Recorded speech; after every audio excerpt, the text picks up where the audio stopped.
Hi hello ನಮಸ್ಕಾರ ವೀಕ್ಷಕರೇ, creative ಮಾಧ್ಯಮ ಕನ್ನಡ ಯೂಟ್ಯೂಬ್ ಚಾನಲ್ಗೆ ತಮ್ಮೆಲ್ಲರಿಗೂ ಸ್ವಾಗತ ಸುಸ್ವಾಗತ. ನಾನಿವತ್ತು ಬಾಗಲಕೋಟೆಯಲ್ಲಿರುವಂತಹ ಜನಪದ ವಸ್ತು ಸಂಗ್ರಹಾಲಯಕ್ಕೆ ಬಂದಿದ್ದೀನಿ. ಇಲ್ಲಿ ನೋಡ್ತಿರ್ಬೋದು, ಇದು ಗೌಡರ ಮನೆ ಯಾವ ರೀತಿ ಇರುತ್ತೆ ಅಥವಾ ವಾಡೆ ಯಾವ ರೀತಿ ಇರುತ್ತೆ ಅಂತ ಈ ಒಂದು ವಿಡಿಯೋದಲ್ಲಿ ನಿಮಗೆ ತೋರಿಸ್ತೀನಿ.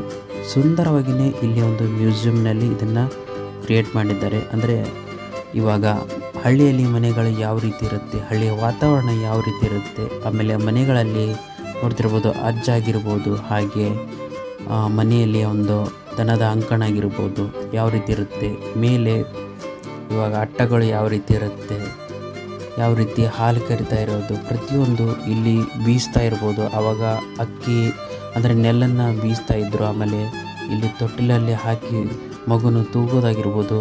ಆಮೇಲೆ ಮನೆ ಹಿರಿಯರು ಕೂತ್ಕೊಂಡು ಮಾತಾಡೋದು, ಆಮೇಲೆ ಮಕ್ಕಳ ಜೊತೆ ಯಾವ ರೀತಿ ಒಂದು ಬೆರಿತಿದ್ರು.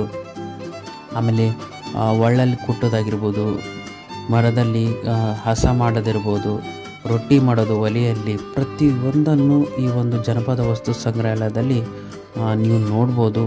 ಬಾಗಲಕೋಟೆ ನವನಗರದಲ್ಲಿದೆ. ಸೊ ಯಾರು ತಪ್ಪದೆ ಮಿಸ್ ಮಾಡದೆ ಬಾಗಲಕೋಟೆಗೆ ಬಂದಾಗ ಇದನ್ನು ನೋಡಿ. ಇಲ್ಲಿ ನೋಡ್ತಿರ್ಬೋದು ಮಜ್ಜಿಗೆಯನ್ನು ಕಟ್ಟಿತಾ ಇದ್ದಾರೆ.